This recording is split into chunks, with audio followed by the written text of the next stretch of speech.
Buenos, buenos días, mi nombre es Gabriela Nechesni Quisco. Actualmente estoy en el tercer año de la residencia bioquímica clínica de Posadas Misiones y hoy les voy a hablar acerca de un caso clínico tras mi paso por el sector de endocrinología del laboratorio de alta complejidad de Misiones. El caso clínico corresponde a un paciente de 6 años de edad de sexo masculino que presentaba inapetencia, astenia y disminución de peso de un mes de evolución que progresa rápidamente hace una semana con anorexia. El padre refiere que el niño no quería comer y lo alimentaba por medio de una jeringa. Además presenta una desnutrición grave y un mal estado en general. Por todo este conjunto de síntomas, consultan con su médico de cabecera, el cual, al constatar estos síntomas y observar un laboratorio alterado, lo derivan al hospital pediátrico. En cuanto a los antecedentes de enfermedad actual, el paciente presentaba broncoespasmos a repetición, tratado con salbutamol a demanda, además de rosácea ocular por presentar una hiposecreción lagrimal, las uñas distróficas y una hepatitis tóxica que fue diagnosticada por su médico tras constatar un aumento de las transaminasas y además de un dolor abdominal. El cuadro que fue luego del tratamiento con jarabe para la rosácea ocular. Entonces el médico, al ver todas estas manifestaciones clínicas, solicita el laboratorio.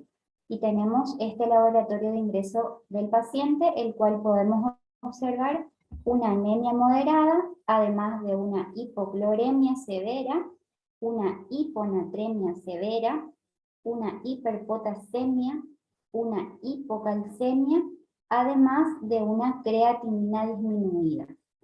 También una orina patológica con presencia de abundantes leucocitos y presencias de piocitos. La conducta del médico a seguir tras observar este laboratorio es rápidamente la corrección del equilibrio hidroelectrolítico, además de, al presentar esta orina patológica con la presencia de abundantes leucocitos y la presencia de piocitos, sospecha de una infección urinaria, por el cual decide tratarlo con ceftriaxona y tomar una muestra de urocultivo. Entonces, ante esta hiponatremia severa, el médico rápidamente trata de corregir, no pudiendo lograrlo, entonces lo corrige nuevamente por vía endovenosa. Luego de 24 horas presenta un sodio plasmático de 117 miliequivalentes por litro. Es decir, tras 2 correcciones de sodio, solo aumenta 16 miliequivalentes por litro, por lo que se asume como una hiponatremia crónica. Además, el paciente presenta una osmolaridad plasmática disminuida, una osmolaridad urinaria y un sodio urinario aumentado. Es decir, el paciente es euvolémico. Entonces, nosotros tenemos diferentes causas tras esta hiponatremia que se puedan dividir en pacientes normovolémicos, hipervolémicos e hipovolémicos. Nosotros estaríamos dentro de la primera clasificación, es decir, nuestro paciente es normovolémico o euvolémico.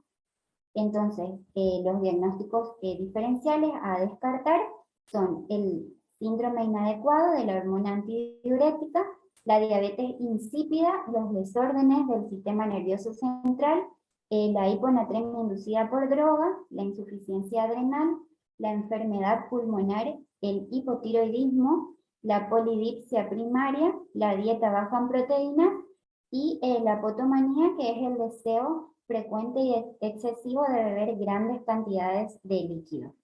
Entonces, en cuanto a las manifestaciones clínicas que tiene este paciente, los médicos van a descartar estas patologías, que son la insuficiencia suprarrenal primaria, el síndrome poliglandular autoinmune, el síndrome de secreción inadecuada de la hormona antidiurética, las patologías autoinmunes, como son celiaquía y el hipotiroidismo autoinmune, y la adrenoleucodistrofia. Entonces, descartando los diagnósticos diferenciales, los médicos pensaron primeramente en un síndrome poliglandular autoinmune, el cual es una rara entidad caracterizada por la asociación de por lo menos dos insuficiencias glandulares mediadas por mecanismos autoinmunes. ¿Por qué pensaron en este síndrome? Porque el paciente presentaba una insuficiencia suprarrenal, más síntomas constitucionales, más una distrofia ungueal, una queratopatía, anemia y alteraciones odontológicas. Si bien estos síntomas nos hace pensar en una alta sospecha, para confirmar el diagnóstico de este síndrome poliglandular autoinmune, se debe presentar patologías autoinmunes.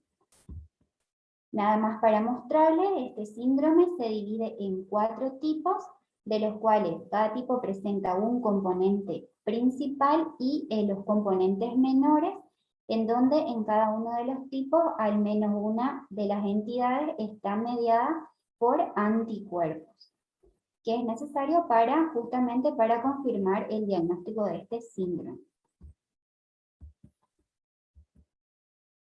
Dentro de las patologías autoinmunes se quiso descartar la celiaquía, el hipotiroidismo autoinmune, en donde como resultado le dieron las hormonas tiroideas normales y anticuerpos antitiroides y celiaquía negativos. Las determinaciones para celiaquía, bueno, tenemos las transglutaminasas y los anticuerpos anti-IgA, cuyos parámetros están dentro de los valores de referencia, y los demás resultados del colágenograma, como ser el anti-DNA, el anti-RO, el anti-LA, el anti-SMD, el anti-RNP70 y la anti-topoisomerasa, dieron dentro de los parámetros normales. Es decir, tanto la celiaquía como el hipotiroidismo autoinmune se descartó. En cuanto a la adrenoleucodistrofia, es un tipo de afectación genética que daña la membrana, a la vaina de mielina, que aísla las células nerviosas del cerebro. Es decir, el organismo no puede descomponer los ácidos grasos de cadenas largas y esto se acumula ya sea en el cerebro, el sistema nervioso central o las glándulas suprarrenales. En cuanto al diagnóstico, se hace por medio de la resonancia magnética de cerebro con centro en región hipotálamo-hipofisaria y columna dorso-lumbar, de los cuales en donde podemos observar en la figura del lado derecho los 85% de los individuos afectados presenta este patrón característico. En este paciente la resonancia da normal, descartando así la adrenoleucodistrofia. En cuanto al síndrome de secreción inadecuada de la hormona antidiurética, nada más a modo de recordarles, frente a una deficiencia de agua, aumenta la osmolaridad plasmática, estimulando así los osmorreceptores del hipotálamo, estimulando la secreción de ADH. Aumenta la ADH plasmática, aumenta la permeabilidad al agua en los conductos colectores, aumenta la reabsorción de sodio, disminuye el agua excretada, por lo tanto se tiene una orina concentrada con una hiponatremia. Los criterios diagnósticos, tenemos criterios mayores y criterios menores, en donde los criterios mayores corresponden a una hiponatremia, una hipoosmolaridad plasmática, no edemas, no depresión de volumen, una osmolaridad urinaria elevada. Se debe excluir el hipotiroidismo e insuficiencia suprarrenal. Y como criterios menores tenemos una sobrecarga hídrica patológica, niveles de ADH elevado en plasma y en orina. En este caso, en nuestro paciente, presenta una hiponatremia severa. Tras la corrección, si se acuerdan, tenía un sodio plasmático de 117 miliequivalentes por litro, tenía una hipoosmolaridad plasmática, no presentaba edemas, no depresión de volumen, y la osmolaridad urinaria elevada. En este paciente se excluyó el hipotiroidismo y lo que faltaría excluir es la insuficiencia suprarrenal y además de los niveles de ADH. Y en cuanto al otro diagnóstico diferencial que teníamos es la insuficiencia suprarrenal, en los cuales se piden determinaciones como ser, por ejemplo, la ACTH y el cortisol, dando en nuestro paciente la ACTH un resultado mayor a 1250 picogramos por mililitro y un cortisol de 2,49. Frente a este laboratorio, y ante una hiponatremia grave, una desnutrición aguda, el cortisol es disminuido y una ACTH muy elevada, estamos frente al diagnóstico de una insuficiencia suprarrenal primaria, en donde el médico comenzó a tratarlo con hidrocortisona. Nada más para recordarles, el eje hipotálamo-hipófisis suprarrenal, tenemos que en el hipotálamo se libera la corticoliberina que estimula en la adenohipófisis, liberando así la ACTH. Este estimula la glándula suprarrenal que está compuesta por un 80% de corteza y un 20% de médula, en los cuales la corteza está constituida por zonas o capas, en donde tenemos la zona glomerular que produce los mineralocorticoides. Estos regulan el equilibrio de sodio y potasio, y el metabolito principal es la aldosterona. En la capa fascicular está la responsable de producir glucocorticoides. Estos regulan el metabolismo de la glucosa y otras moléculas orgánicas, y tenemos como metabolito principal al cortisol, y la capa reticular que produce andrógenos, en donde tenemos el metabolito principal que es el ADE. Según los tipos de insuficiencia primaria, de insuficiencia suprarrenal, tenemos la primaria, la central y la inducida por corticoides. En la insuficiencia suprarrenal primaria hay un problema en las propias glándulas suprarrenales.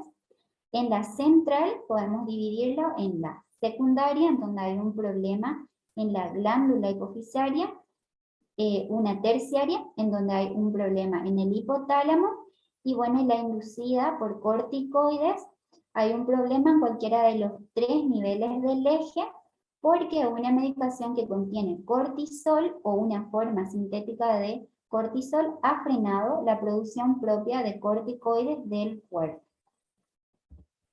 En cuanto al tratamiento, en la insuficiencia suprarrenal primaria, en donde está afectado las glándulas suprarrenales, tenemos que puede ser una sustitución del cortisol con hidrocortisona o acetato de cortisona, que es en el caso del paciente.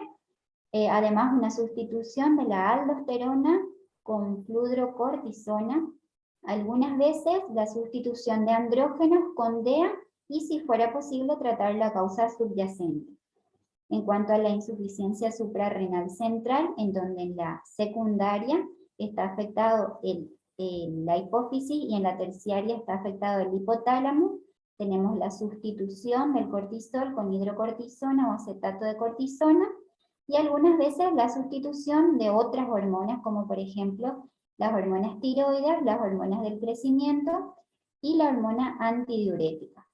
Y en cuanto a la insuficiencia inducida por corticosteroides, si fuera posible, se reduce la toma de este medicamento que contiene corticoides similares al cortisol, o se sustituye por otra medicación.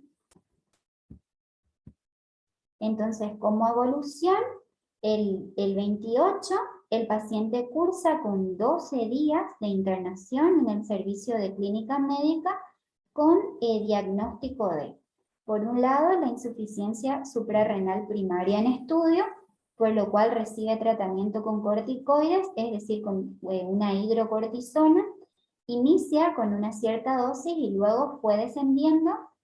Además, por la sospecha de una infección urinaria, por una orina completa patológica, se lo medica con ceftriaxona y luego de 4 días reciben el urocultivo dando negativo, entonces descartan este tratamiento. Y en cuanto a la desnutrición aguda, es evaluado por el servicio de nutrición el cual sugiere una alimentación enteral con fórmula, y podemos observar cómo el peso de ingreso del paciente fue de 13 kilos con 700 gramos, y el peso actual es de 16 kilos con 500 gramos, es decir, hay una progresión de peso significativa desde su ingreso. La onicodistrofia sigue en evaluación por dermatología y la queratopatía por evaluación por la oftalmología. Al paciente se le dio de alta con los controles por los diferentes servicios. Actualmente el paciente externamente se le programa una cirugía por presentar una hernia inguinal bilateral. Y además, posterior a eso, vuelve el paciente a internarse para la valoración del eje de la hormona de crecimiento, ya que en una de sus consultas al paciente se le diagnostica talla baja en estudio. Y además queda como conducta expectante el resultado de la hormona antidiurética. Entonces podemos observar cómo en este paciente fue muy importante el abordaje multidisciplinario. En este paciente estuvieron en conjunto el servicio de dermatología, endocrinología, oftalmología, reumatología, neurología, salud mental, nefrología, cardiología, nutrición, hematología, cirugía y el laboratorio, que cumplió un rol muy importante, ya sea al inicio de la internación, el cual el médico, al observar ese laboratorio tan alterado, logra corregir rápidamente los parámetros del laboratorio, a su vez como en el diagnóstico, y descartando el diagnóstico diferencial, y sigue un rol muy importante tanto en el seguimiento anterior como posterior luego de dar el alta. Muchas gracias.